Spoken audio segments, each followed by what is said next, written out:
Welcome to the Loved Called Gifted podcast. This is your place to come for musings about spirituality, identity and purpose. I'm your host, Catherine Cowell.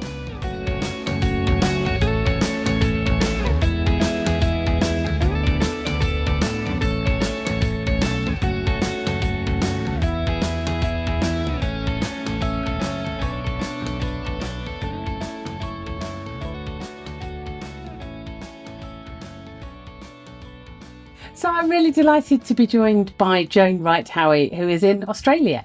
Do you want to tell us a bit about who you are and where you are? Thank you, Catherine. It's really lovely to have the opportunity to join you in this conversation.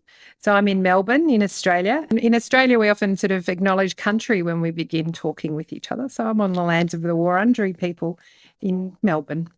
Yeah, pay my respects to elders and look forward to reconciliation with Indigenous people of this land. Thank you.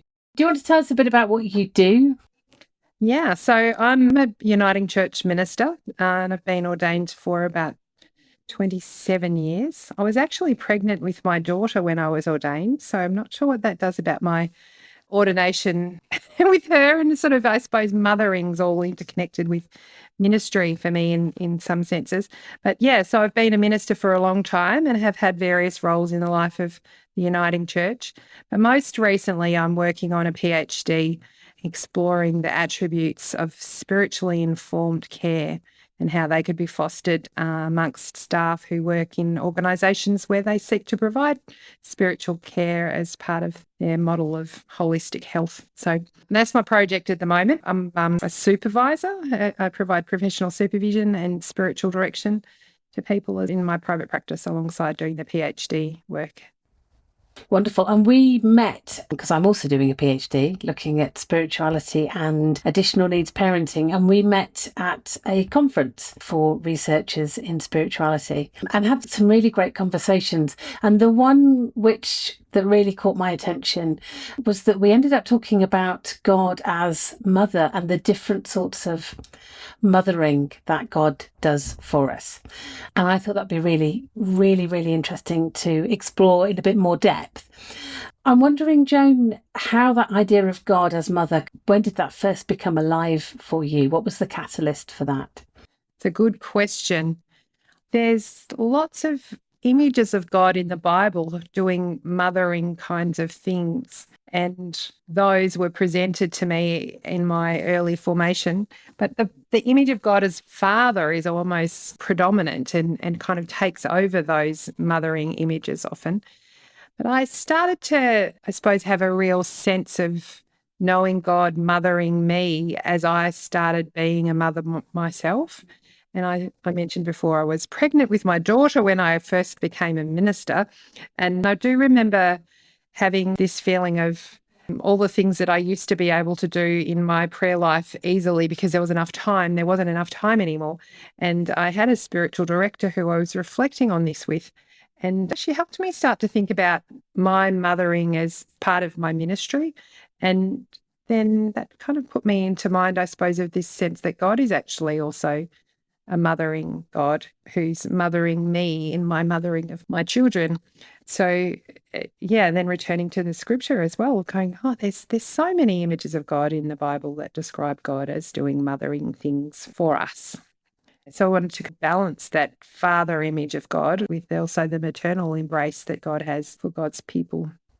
How do you think that shifted your experience of God, that kind of increased emphasis on God's mothering? Well, I felt like it was company in a way, a very affirming company in the work of mothering. And I actually ended up writing my master's thesis on exploring God's grace as maternal embrace. And I think that really came out of my own lived experience of sensing God embracing me as I sought to provide that kind of loving embrace to my children. Yeah. There was one really vivid moment, which I write about in my master's thesis, where I've described a memory of a time when I was with my second child. I was really tired and I'd had a hard time at work during the week and I'd come to a place on the weekend of rest. I had a toddler and a baby, and I was exhausted, and my little boy put his arms around my neck, and I was trying to get him to go to sleep for his nap during the day. And I just held him on my chest and then leaned back on the bed. And I had this overwhelming feeling of this is how God was embracing me through his little embrace too. And I felt very soothed by that, of that sense of being held by God as I was holding my little fellow and he was holding me. And this feeling of there's this embrace that's happening here. That's a maternal embrace of holding and soothing and comfort that comes with that. And I have a memory of just leaning back on the bed and just thinking, I wonder if this is what it feels like to be embraced by God, as I was embraced by this little guy. And yeah. And that was really a springboard for that exploration of in my master's topic, is this idea of this feels like grace. This feels like God's grace just holding me. And then I did a whole bunch of work on thinking about the nature of God. Yeah, that sort of embodied experience of kind of sensing God, embracing. So it's not just the idea of we need God with flesh on. And here was this little guy being God's flesh for me and holding me in a time when I needed, and also that sort of reciprocal dynamic of me holding him. And yeah, so I think that's where it began in earnest. That's really beautiful. That image of God holding you through your little boy. Yeah, that's really lovely. In your masters, you were talking about the different ways in which God mothers, or the different elements of that. Do you want to tell us a bit about those? Yeah, so as I started exploring this idea of the embodied experience of grace as maternal embrace, I came across this notion that there are possibly 3 motifs of a maternal embrace that's present in the scripture. And the first one being like a nurturing embrace, which I suppose is like the one that I felt with my son, where it could be perhaps exemplified in the Madonna and Child, with the mother having a real nurturing embrace on the lap. And God kind of holds us like that, like a little loved child on God's lap. There's also in the scriptures a sense that God offers us an enabling embrace as well, that sense that there are images of God as the mother eagle who carries her chicks on her wings and then drops out from under them so that we can fly. And that image, that's what mother eagles do. In the King James Version, the eagle was a he. But actually, that's not what father eagles do. It's what mother eagles do. So the gender of the eagle was changed in the English translation. So that's not really very helpful. But that is a maternal embrace. And there's also lots and lots of descriptions of God clothing God's people and feeding God's people and disciplining God's people and weeping over God's people not doing the right thing. And this sense of, they're all activities that mothers would traditionally do, not fathers. So there's a sense in which God is doing all the mothering kinds of things for humanity. That's an enabling kind of embrace, and that helps us to kind of get out there in the world and do life. And then the third motif I thought about was the enduring embrace of the maternal embrace, and that is depicted by the image of the Pieta and the mother of Jesus holding Jesus' body as he comes down off the cross. And this sense in it that mothering is about endurance as well, and that God really holds us through suffering and is present with us right through the depths of despair and suffering. And I suppose that's really what mothers do as well. And a sense that this maternal embrace has got these 3 elements in it: the nurturing embrace, the enabling embrace, and the enduring embrace. Yeah. So I wonder if it'd be worth us just exploring each of those a bit. So that sense of nurturing embrace, it does sound very much like what you were doing with your son. Yeah. I'm wondering if there are particular pieces of scripture or images that were significant in exploring that element. When you think about the mother hen gathering her chicks under her wings, and God is like that. There's also an image in the Bible of God being like a mother bear who would gouge the eyes out of anyone who tried to come and do any harm to her children, which is a bit gruesome, but that's there in the scripture as well. This sense that this nurturing space is just being really protected. And I think when we kind of consider what it feels like to be in relationship with God, there are times when that nurturing embrace is what we really need, and that is what God offers to us, and it's really available to us. And I suppose we can then offer that to other people too on behalf of God, that space of real nurture and love and generous holding and protection that's fierce. Yeah.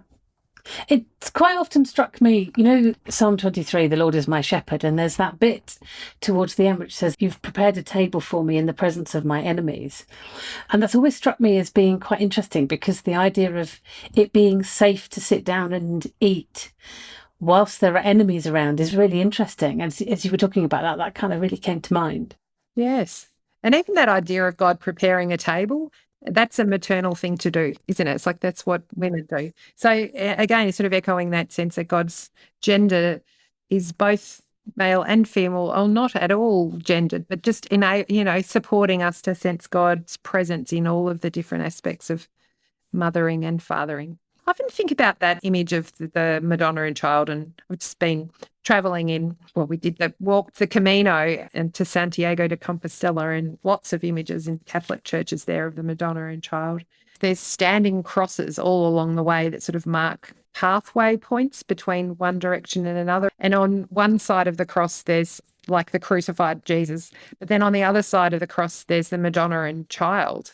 So it's this image of the Madonna and Child and this holding embrace that's nurturing it. And then there's the crucifixion on the other side. So that's sort of to your point of, even in the presence of my enemies, there's this space of a table or a holding space where we can actually be safe. And we sort of really need that. It's such a key part of becoming a human, isn't it, too? Sort of in early childhood development, we know that the children need a safe enough place so that they can venture out into the world and become themselves. And yeah, I think that attachment theory talks about the need that all humans have for a safe enough holding environment so we can attach ourselves to a safe parent figure. And that idea of even the good enough parent doesn't have to be perfect, but where our needs are met often enough for us to then develop a sense of, the world's a safe place and I'm an okay person. And then if we have those two kind of foundational senses of who we are, then we can venture out into the world and do all sorts of things. But if we don't have that nurturing space initially in early life, it can become quite hard as adults to either to trust that the world's safe enough or to trust that we're good enough in the world, and they can become quite disabling.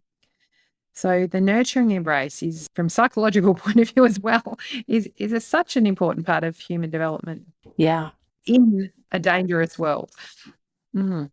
And then you were talking about the enabling embrace of God.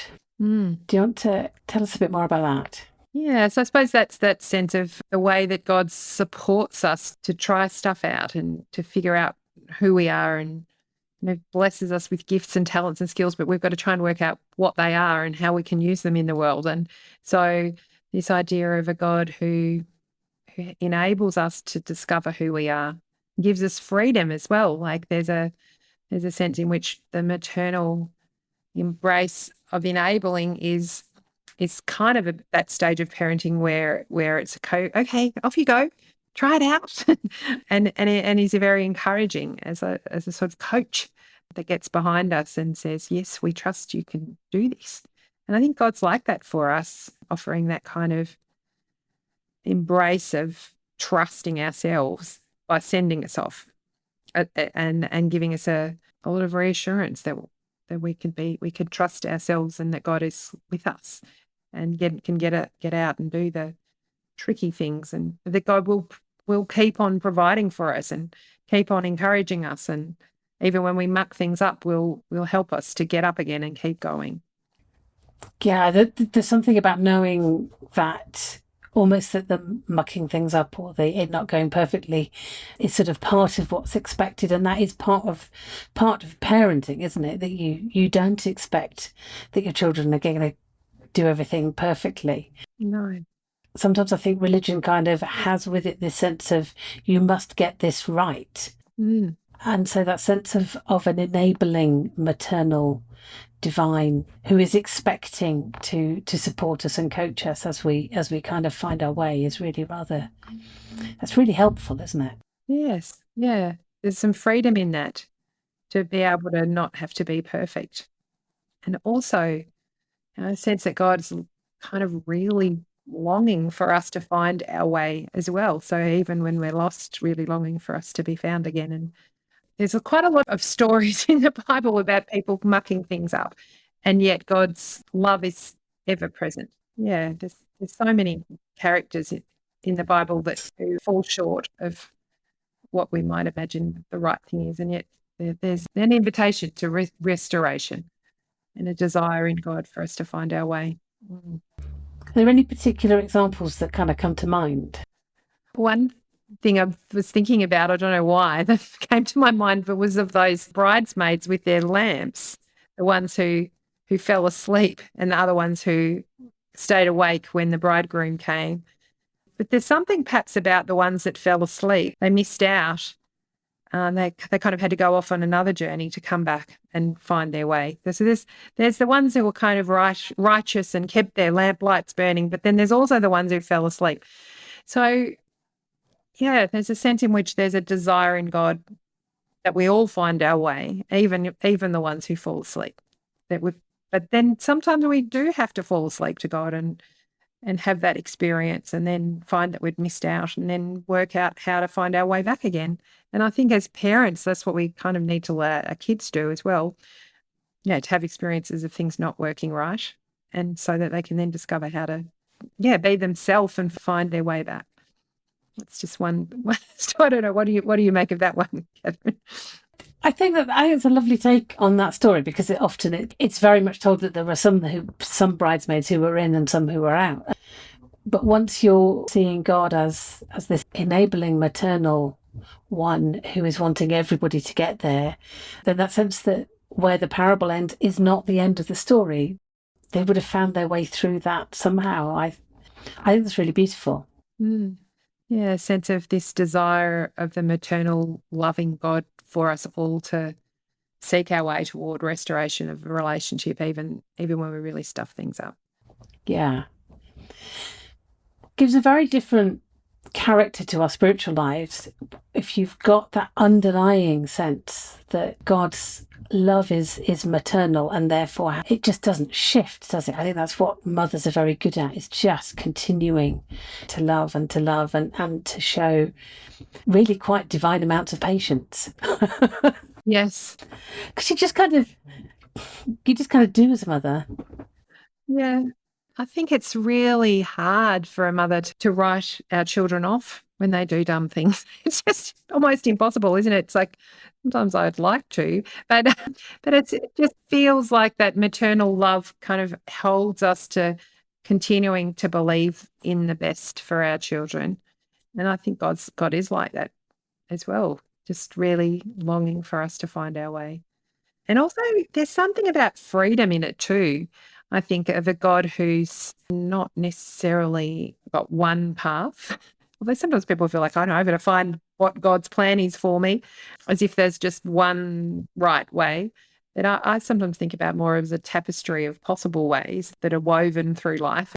And that there's a richness in that as well. And I suppose the whole free will thing, that God actually hasn't created humanity that just follow God's way automatically. So we've got this free will in us that we have the opportunity to kind of grow up and choose the right way, which is part of the experience of being human as well. And the desire in God for us to choose the way toward God. And there's also passages in the scripture where we hear of God weeping over the choices that people make and feeling really distressed that we've got stuck, or that sense that God actually doesn't want there to be suffering and war and distress, but that humans do it. We've also had the freedom to make wrong choices, but the desire in God as that, I think that is part of that enabling embrace that's enabling us to find the right way through life by experimentation, sometimes finding our way through. Yes, and I think seeing God as an encouraging mother and enabling mother in that context is really helpful, because quite often the picture that we have, that you were sort of alluding to there, that God has chosen a path for us and our job is to work out what it is. You wouldn't think much of a mother who'd done that, would you? I have decided that you are going to be a midwife. So your job is to understand that that's what I think you should do and to find your way there. And if you decide you want to be a jazz pianist, I will be very disappointed. That will be a failure. I mean, you'd think she was nuts, wouldn't you, if you found a mother like that? Yeah, absolutely. And to think that God's like that is sort of odd. But a lot of people do have an image of God, that idea, God's got a plan for my life, and I have to just try and figure it out. And if I don't do the right thing, I might be being punished by God. Like when bad things happen, that's God somehow punishing us for doing the wrong thing. Well, I don't know. Maybe we've just made a bad choice. Yes. Or maybe just really other people have made bad choices too. And we humans do harm to one another. And I'm sure God totally laments when that happens. Mm. And is God controlling that? My sense is that there's a desire in God, a yearning toward the path of freedom and healing and wholeness for everyone, but that we don't always kind of get there. And like a mother has for children, like we really want our children to be their best versions of themselves. But as you said, like if we told them what to do, they wouldn't necessarily want to do it. They find their own way. Mm. And as a mother, I'm just delighted when there's something, I don't care what it is, that, well, I mean, there would be limits if it was, yes, if it was forgery or something, then I think that would be less pleasing. But like whatever it is that my sons find to do that brings them life and that, you know, that lights that spark of who they are, I'm just really, really chuffed. Yes. It's just lovely. And like if they're little and they're interested in dinosaurs and they're excited about it, or they want to make a sandcastle, all of those things are really, really lovely. And there's a delight. And just imagine that's how God feels about us as we find our way and rejoices in the great sort of experimentation that we might be doing in life, and is our great coach and cheerleader in enabling us by giving us the sort of support and love that gives us courage as well to try things out. Yes. And then that other side of that you were describing, of the God who is weeping when things are going wrong and when our own difficult choices or other people's choices lead us to really difficult places. Mm. There's that kind of persistence. And I'm thinking of the mothers of children who end up in jail, who continue to love them, and they're just looking for any opportunity, aren't they, to continue to show support and love, even if circumstances have made that really hard. Yes. So if I can visit you in prison and bring some comfort, then I will. If I can send you a care package, then I will send you one. If I can help you to raise your child who you're struggling to raise, then whatever it costs, I will do it. That persistence, we see that in mothers all of the time, don't we? So for that to be a picture of God is beautiful. Yeah, that's right. That sense that God is actually like that type of mother for us, will not give up on us ever. Yeah, that's lovely.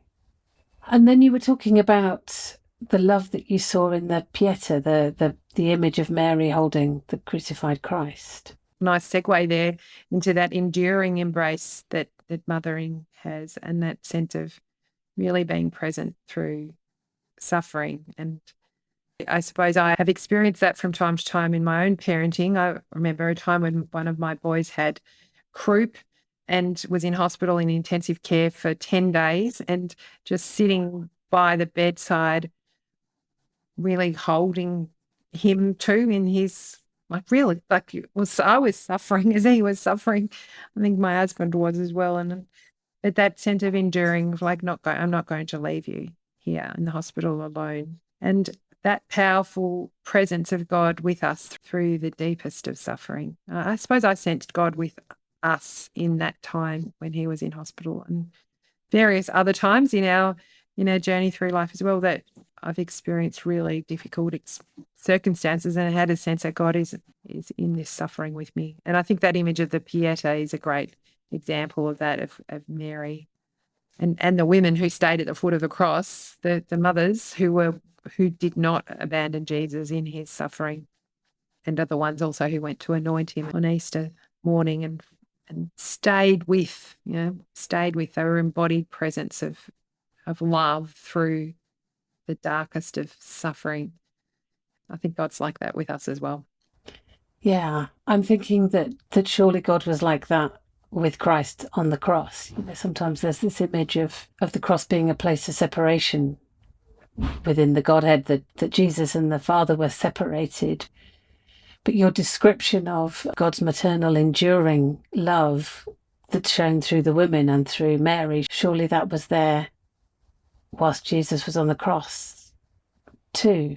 Yes, that's a lovely thought, that Jesus in some of the Gospels is more conscious of God's presence with him than others. But we do have in Mark's Gospel a feeling that Jesus hasn't been completely abandoned and left alone, and yet wasn't left entirely alone. And even that human experience that Jesus has of feeling like that, and yet not, because that's what we sometimes experience as humans as well. Like we feel completely abandoned, and yet we're not. So this presence of the divine love that holds us beyond our even knowing of ourselves being held. When we're in the midst of very difficult suffering, it can be hard to be aware of that presence and love, I suppose just through the kind of the physical and the emotional experience of being in that very dark place. Yes. I think that sense of, what it feels like can feel very, very alone. I remember listening to someone describe themselves feeling like they were stuck at the bottom of a deep, dark well. And she said she was all alone. She'd been through a very difficult time and some really, really awful experiences. And the felt sense of it was like being stuck at the bottom of a deep, dark well. And I asked her, what's your sense of God in relation to where you are right now? And she said, oh, God's at the top of the well, pointing down and laughing at me. It was an awful image of God. So I asked him, well, if you look up, what does God look like? And she said, oh, it's my dad. Mm. And her father had been a quite abusive father to her. And she had that sense of realizing that she kind of projected this image of her father onto God. This sense of God was like that. And a judging kind of, well, you've done the wrong thing and you're stuck down there, which was part of her experience of her own sort of growing up time. And when she realized that it looked like her father, I said, well, what would you like to say to that image of God? And she goes, sod off. Which was a great sort of release to her. And then after a while in the conversation, I asked, have you got any sense of, what's happening now? And then she started to describe this feeling of something, a presence with her at the bottom of the well. And she said, oh, I'm not alone here in this dark place. And in time, she felt like there's a presence of Christ there with her in the darkness of the bottom of the well. Like she was stuck in the bottom of the well for quite a bit of time, but it was like less alone, by kind of having that sense of company in the struggle and in the suffering. And I mean, there's that whole part of the Saturday experience in the Christian story of, there's a tomb that we're in through suffering for a period of time. And I think we often want to jump quickly to the resurrection, but there's a sense in which God does stay with us through that deep suffering period. Yeah. And that is part of that I think that enduring embrace that God has of being with us through the darkest of things that can happen in life.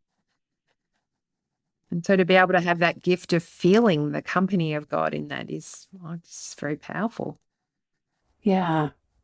It's really interesting listening to you describe the woman who had God like her father kind of at the top of the well, looking down and pointing and laughing. That sense that actually it's really helpful to attend to what our image of God is and where that is from, because quite often there are all kinds of layers that we inherit and we pick up culturally or through our experience of people in our lives. And it's interesting that her perceptual aloneness was partly caused by this kind of quite callous image of God, and by shifting that, she was able to connect with the divine loving presence that was with her. Yeah. I think that's such an important thing to remember, that these ways of speaking about God are metaphors. They're like there's a metaphor of God as Father. And for some people, that is just such a wonderful way of talking about God.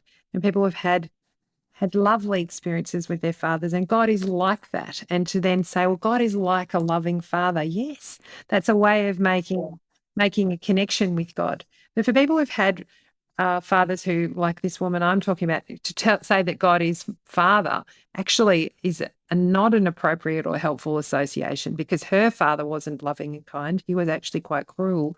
So for her to then find another way of imaging God, a different sort of metaphor, becomes really important.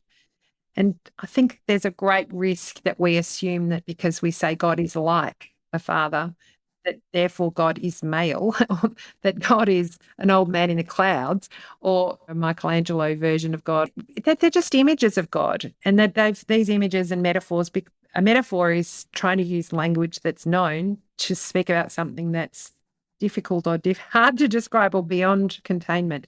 So Jewish people, I love that they don't actually have a name for God, because the God cannot be contained by a name. It's the Yahweh is like this breath, this beyond naming. And I think that's quite helpful. So we use metaphors to speak about this beautiful presence that is beyond kind of containment. And so any metaphor we use, even the maternal embrace, is just a metaphor. It's a way of describing a felt sense of connectivity with the divine life. Yeah. So if we've got one which is not serving us, we can switch it out. Yeah. We can find another one. Find another one. Find something that actually serves. Yeah. Yes, if your God is at the top of the well laughing at you or telling you that you're going to fall off because you're going to get things wrong, then yes, find a different image. Yeah. I think that reminder that it is all metaphor, because it has to be, because Yahweh is utterly beyond description. But metaphors can be so helpful, can't they, in helping us to make that connection. Then gives us the freedom actually to be a bit more conscious of what our metaphors look like. I remember a conversation with my spiritual director a while ago, and I'd had what had felt like quite a positive sort of encounter with God. Quite a lot of awe going on, and quite a lot of sense of me being very small and God being very big. And I was quite excitedly describing this because it had felt really quite profound to my spiritual director, who then asked me the question of what God was like. And I suddenly realized that although much of this was quite positive, God in my image was like a bunch of kind of pastors and elders from a church from my youth who were incredibly authoritarian. I suddenly realised that actually this God who I was experiencing was quite distant and quite male and quite authoritarian, patriarchal. And it might have been profound, but it wasn't the most helpful image, actually. Yeah. So what happened for you with that image? Did something shift? Yes, it did. So I sort of did some imaginative prayer. I envisaged the church that I'd been part of, and in my imagination, I walked into that church, which had a huge platform on which these kind of suited men would sit. So I walked up to the platform and I thanked them for all that their ministry had given me, and then politely informed them that I didn't need them anymore. And then in my imagination, the scene shifted and I was walking with women kind of across the countryside, across hills and things. And there were some particularly sort of significant women, both women whose works I had read and women who had been with me. And I was freed from that particular sort of patriarchal image of God. And it was one of those steps on the way to encountering God as feminine, which has been a journey that I've been on for a while now. Yes. Yeah. But yeah, but it was interrogating, who is the God who I'm encountering here? And are the images of the divine that I'm encountering in this context, are they truthful, actually? Are they helpful? I think it's a really important question to ask, Yeah, because there are images of God that people hold that I don't think are truthful. yeah, Let me just use like classic language. Satan can be disguised as God, or the dark forces in the world can disguise themselves as good forces, and we can get tricked into thinking that is God when it's actually not. yeah, So to be discerning around that, to kind of go, well, how do we test that? Is it bringing life, and is it pathway toward the fruits of the spirit of love and freedom and joy, or is that image of God actually causing distress and harm and undermining life? And I think those sort of discernment around an image of God is probably quite helpful. And maybe an image of God that serves us for a period of time can be helpful, and then can get to a point where it's actually not helpful anymore. And that God's kind of going, hey, I'm also like this. I'm also like this. I'm bigger than your little box. absolutely. And understanding that all of it is metaphor is so helpful in that. And in my experience, what was really interesting to me was the subtlety that it wasn't that my picture was entirely unhelpful, but there were elements of it that I really, really needed to challenge. Mm. I think I was connecting with that sense of God as being huge and enormous and greater and something bigger, which I would still say is helpful.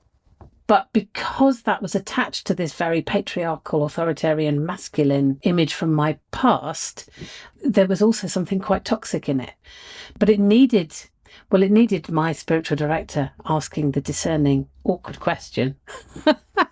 Yes. But I remember that feeling of, I thought I was doing so well. And yet there's something in this which really needs challenging. But the freedom from that's been really helpful. Yeah. And it's sort of like a shift between sometimes that language that can be used is like a espoused theology and an operative theology, sort of like the things that we say and think about the nature of God that we espouse it doesn't always line up with what's operative in us. And so to be able to pay attention to, well, I think I ought to think this about God, but actually my felt sense is that something's shifting here. This doesn't feel quite right, what I'm saying. So I think to be able to give some freedom to go, well, what am I thinking I ought to say about God, but what am I actually feeling about God? Yeah. Which is something that is not always paid attention to. Quite often, discipleship is about helping people to assent to external truths or doctrines, whereas actually, real spiritual growth comes when we are attentive to our own inner journey and what's going on within. And so, helping one another to do that discernment, I think, is really valuable. Yeah, I think that's such an important thing. I remember one time with my spiritual director after I was early on in my ministry and I'd had a really very difficult experience in the parish that there was sort of also a difficult experience with a colleague who was treating me in a way that actually was harmful to me. And I was having a conversation with my spiritual director about it. And I have this vivid memory of me feeling really ashamed because I'd let God down because God had called me into that ministry placement. And God had called this colleague as well. And I ought to be able to make it work. It was all about me feeling bad about myself. And she said, well, have you got a sense of God at the moment in relation to this? And I just put my hand up against my face and I can't. I just feel really ashamed. I just feel terrible because I had this espoused idea about God and calling and blah, blah, blah, but I actually just felt really ashamed. And she said, if God was in the room, where would God be? And I said, oh, probably over there. And behind me, what would you see if you looked to it? And I said, I can't look because I just feel so, I don't want to look. And then she said, if you were to look, what might you see? That was the question. And then I realized that God was just right there with tears, just down God's face, that this situation had occurred, that we had got so stuck. It was such a powerful shift between this idea about God that I'd had that was somehow, a bit like your version of an authoritarian God who was kind of telling me that I ought to be able to whatever, to kind of having this really powerful sense of God right there over my shoulder, just really upset that we got so stuck. And it was nobody's fault, but it was just sad. Yeah, that sort of felt like an awakening in me to a God who's with me, alongside me, not far away, but just really present and kind of wanting to be able to find a way through the difficult things. But sometimes it's hard and sometimes it really hurts, and feeling sad and disappointed and aggrieved as well. Yeah. And we're back to that enabling mother who is distressed with us when things are not going well. I think that theme of closeness comes through all of those descriptions that you so eloquently described for us of the maternal grace. Yes. Yeah. This lovely sense of God is closer than breathing. Yeah. If we can just get in touch with that sense of God who's present, just so intimately connected with us. And I think the maternal embrace metaphor is a lovely way of remembering that closeness. Mm. Yeah. That's been a brilliant conversation. Do you sense that there's anything that has not been said that it feels important to say? Mm. I suppose just that I know sometimes people say, well, I don't feel like I can't get in touch with God. Like I don't know how to feel God. For those people, and perhaps there's something about finding someone to companion you in that conversation. Because I think sometimes there's stuff like there's almost like resistances in us that are part of ourselves is protecting us from really feeling what we feel. And it may be that there's a really big thing that's quite hard that might be in the way of that connecting. And yeah, it might be nice to have an opportunity to kind of find a companion to work through that with. Yeah, I think you're absolutely right. Those sort of inner protections, they're always there for a very good reason, aren't they? Yeah. Yeah. Yeah. Not to diminish or dismiss it, but to kind of go, oh, right, I better pay attention to this. So, Yes, because somebody's love or that kind of closeness can be quite triggering. Both of my boys are adopted, and when they came home, coping with somebody's affection and love was really difficult because of their early experiences. Embrace was really threatening for them, and it's taken a long time to move through that. But it would be so easy, and I think this happens to quite a lot of us, it would be so easy to feel, well, the reason that I can't feel God's love is because there's something wrong with me, or I'm not worthy of it, or I am as crap as I always thought I was, and that's how God sees me too. And I don't think it's ever that. But we might have really good reasons why opening up to that really intimate presence of the divine is really difficult. And it's a journey. yeah. When I was younger, I never felt it. It was a really, really slow journey towards any kind of sort of felt experience of God. I mean, I had a very deep faith sort of from my early childhood. So I know that kind of age 4 or 5, I would have called myself a Christian, and I had a deep faith. But I was probably 25, possibly slightly younger than that, but kind of, we're talking definitely well over a decade between that kind of initial sense of belief and any kind of real persistent internal sense that God's presence was tangible for me. And I remember I would sometimes come out of meetings and other people would say, oh, well, I could really sense the presence of God there today. And I would think, no, absolutely not. Very slow, gentle, persistent journey. Yeah. Yeah. I think that's right. Even noticing our longing for it, I think is a key. Just even noticing, I just really would long for that. And then listening to that and following the lead of it, seeing where it leads can be helpful. Mm. Yeah. Yeah. And what are the images and assumptions that are getting in the way of that? Maybe the maternal embrace might be a helpful one for some people. Yes. Oh, maybe I can explore a different way of sensing God with me, because I've got so fixated on a version of God that's it's actually not serving me anymore. But it's like, well, maybe letting go of those things and inviting God to be revealed in a new way could be really helpful. Yes. Is there anything in terms of your work or your presence in the world that you would like to be able to point people to?